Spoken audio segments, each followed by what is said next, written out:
What's up guys, Creighton here from LogicLounge.com. Today we're going to be comparing the iPad to the iPad mini.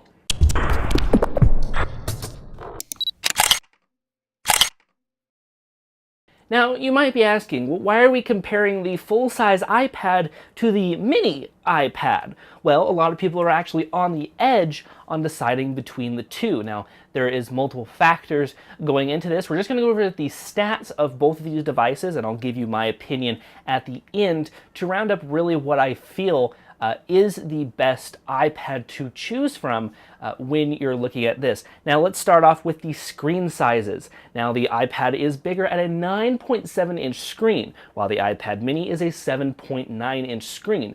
But, you know, it's not the size that matters, but it's the resolution and the pixels per inch that matters. The iPad mini is 1024 by 768, while the full-size iPad is 2048 by 1536. But that doesn't do it for the display sizes, because you can have the biggest display resolution out there, but it really matters in the pixels per inch category when looking at these screens. Now the iPad mini has 163 pixels per inch, which you find on the iPad 2, and the iPad 4th generation has 264 pixels per inch. That larger density gives it sharp text, and that is what I like about the full-size iPad, is that you do have a very nice sharp text to read from, whereas if you're looking at it on the iPad mini, you can actually kind of see some of the pixels, and you know, if you're really kind of deep into that stuff, I mean, that can be a deal breaker, but it's not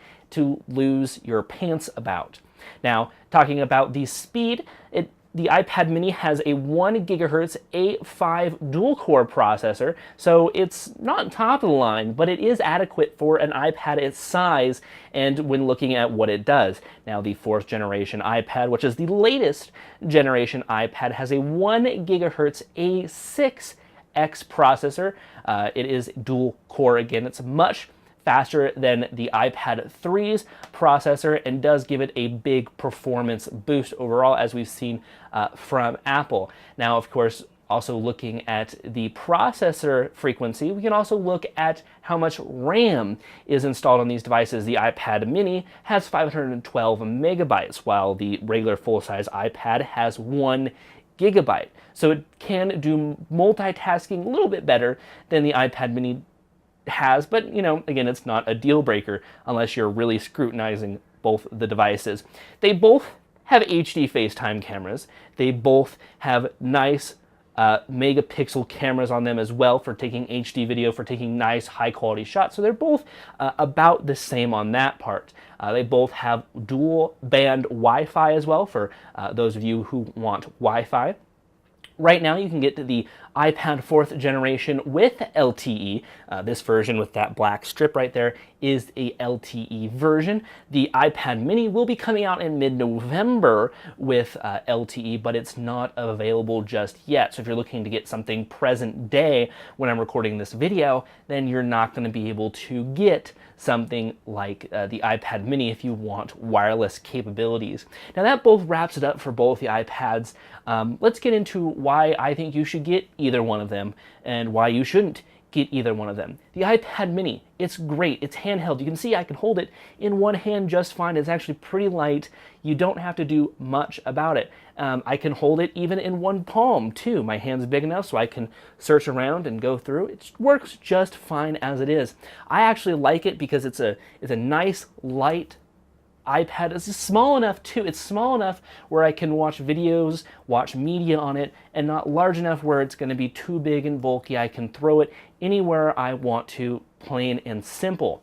Now for the full-size iPad, it is a bit heavier, so it is kind of clunky to use around if you're using it to walk around maybe, or to do specific tasks with it. It may be a little bit more chunkier than you might be used to if you want to use something like the iPad mini. But of course it is powerful than the iPad mini. So if you want to do maybe some video editing on it, audio editing on it, taking multiple pictures, very graphic intensive games, the full-size iPad will be great for that. And for this holiday season, if you have a little kid or a kid that you want to preload games onto, stuff like that, the iPad mini is great for those children. It's even great for women too. You can throw it in your purse. It's nice and light, much smaller than a full-size iPad, and it works just the same as well. Keep them going on the road. So it's really a toss-up between which two of the devices you want. Do you want bigger? Do you want smaller? Do you want more powerful? Do you want still adequately powerful? Do you want it more portable? Do you want it with Wi-Fi, with LTE services? Well, they'll both be good for those parts. So it really comes down to your personal preference. And that's what making a decision for a device actually is. It's your personal preference of what you want. I can sit here all day and preach how much I like one device and how much I don't like another device, but that's still not going to impose my opinion on you. You need to make your own opinion. You need to make your own decision. So go ahead, check out the iPad mini and the iPad. Again, all these stats are available on Apple's website, apple.com, if you've never been there. Click the store, you can browse around, compare, see which ones you like. So that's a quick comparison of the iPad mini versus the iPad. Which one are you going to get? Well, that's your decision. If you have any questions for me, email me, Creighton@LogicLounge.com. You can also follow us on Facebook, Twitter, and Google+, all under the username of LogicLounge. And until our next video, we'll see you guys later.